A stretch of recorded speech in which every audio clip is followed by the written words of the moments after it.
Now that the votes have been counted and we now know that Joe Biden will soon be President Biden, it's time to dive into his plans to change Social Security.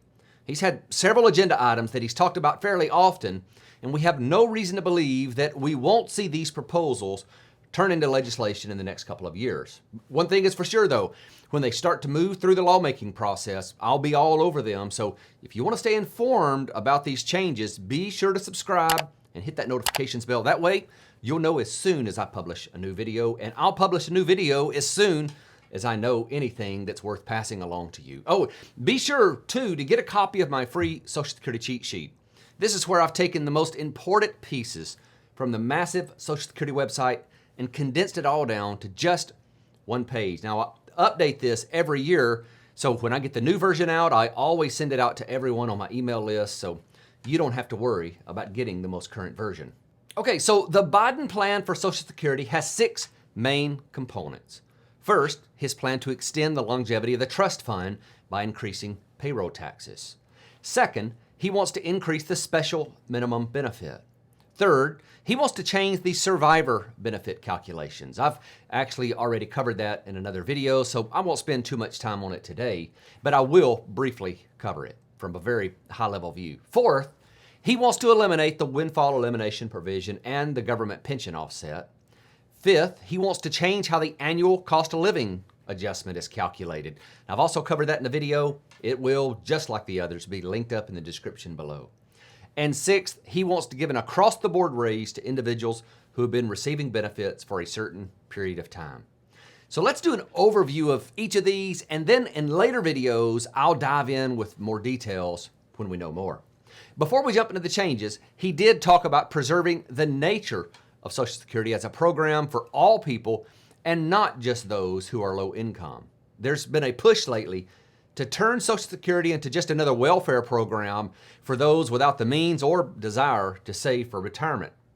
There is one thing he said that is especially encouraging, and I hope he sticks to it because he's going to have some pressure from his party on this part. He said, proposals to make the program means tested so that only low-income retiree workers receive benefits jeopardizes the program's universal nature and key role as the bedrock of American retirement.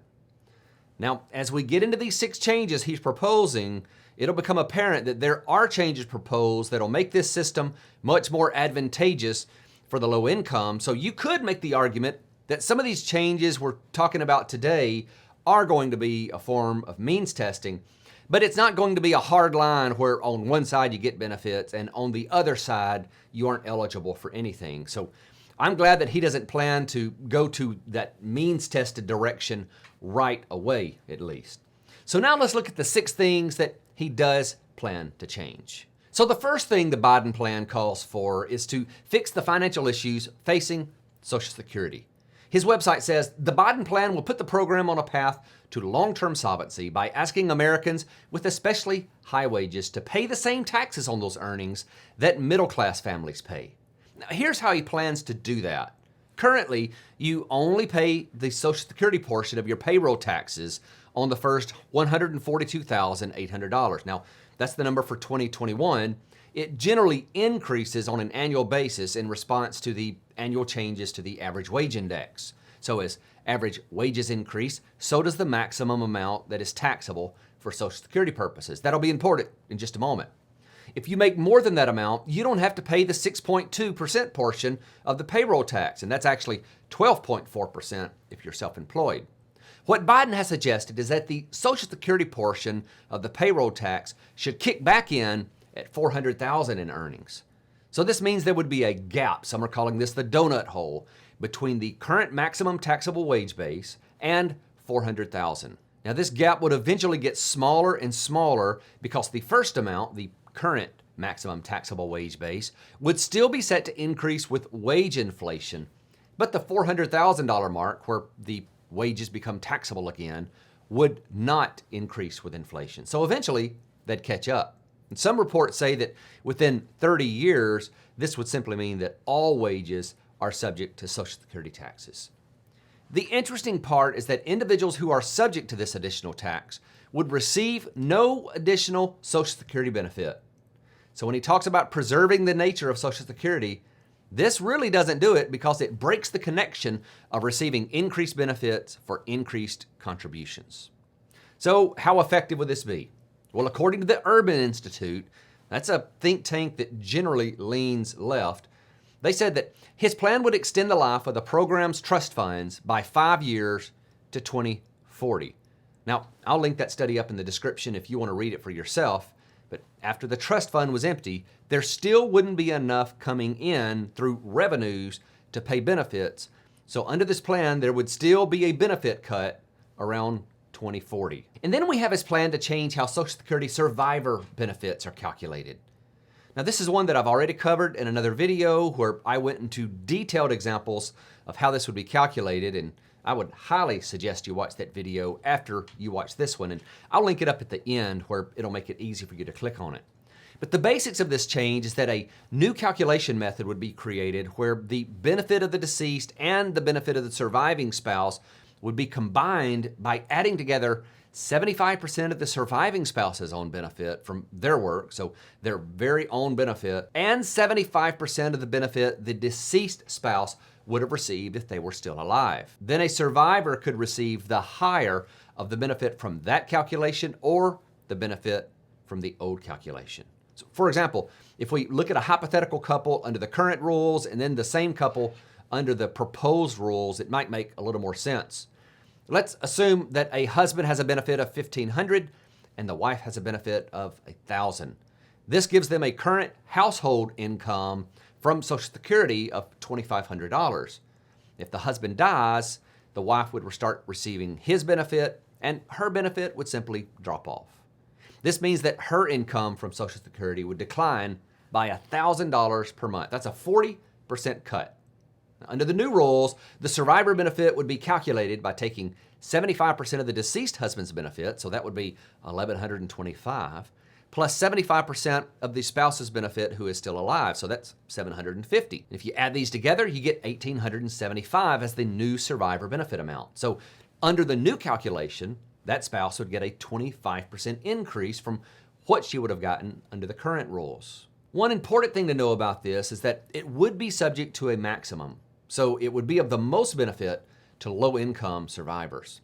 Again, I'd highly recommend you watch my video for a complete explanation of how this would work because the media is not accurately reporting this.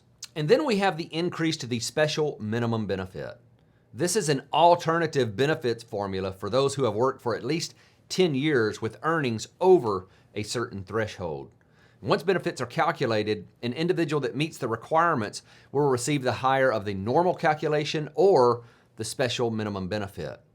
The thought behind revising this is that the special minimum benefit is increased on an annual basis by price growth. It's tied to the CPIW, instead of wage growth, which is the way the Social Security benefits formula is calculated. So the benefit amount in the special minimum benefit has fallen behind. So the plan is to increase the minimum benefit to an amount equal to 125% of the federal poverty level for 2020, which is $15,950. And that's for an individual with at least 30 years of earnings that were above the minimum threshold. Now that's about a 50% increase to the current special minimum, and changes in future years would then be tied to changes in wage growth and not price growth. So it should keep up with the normal benefit calculation moving forward. Now this would only affect those who start collecting benefits or die after 2020 and not those who are currently on benefits. So if you think this may apply to you, you need to find out, because if you haven't filed for benefits yet, you may want to wait and see what develops here. And then we have his idea to eliminate the windfall elimination provision and the government pension offset. Now this doesn't impact a lot of people, but for those who are subject to these provisions, this is a big deal. His website says, eliminate penalties for teachers and other public sector workers. Now on face value, this seems like the WEP and GPO would be eliminated, but then it goes on to say, the Biden plan would eliminate these penalties by ensuring that teachers not eligible for Social Security will begin receiving benefits sooner rather than the current 10-year period for many teachers. The Biden plan will also get rid of benefit cuts for workers and surviving beneficiaries who happen to be covered by both Social Security and another pension. Now, This is really confusing for me. I'm not real sure what he's talking about with the 10-year period here, so I thought I could just go to the text that's hyperlinked, but unfortunately, it goes to a dead page on the National Education Association's website.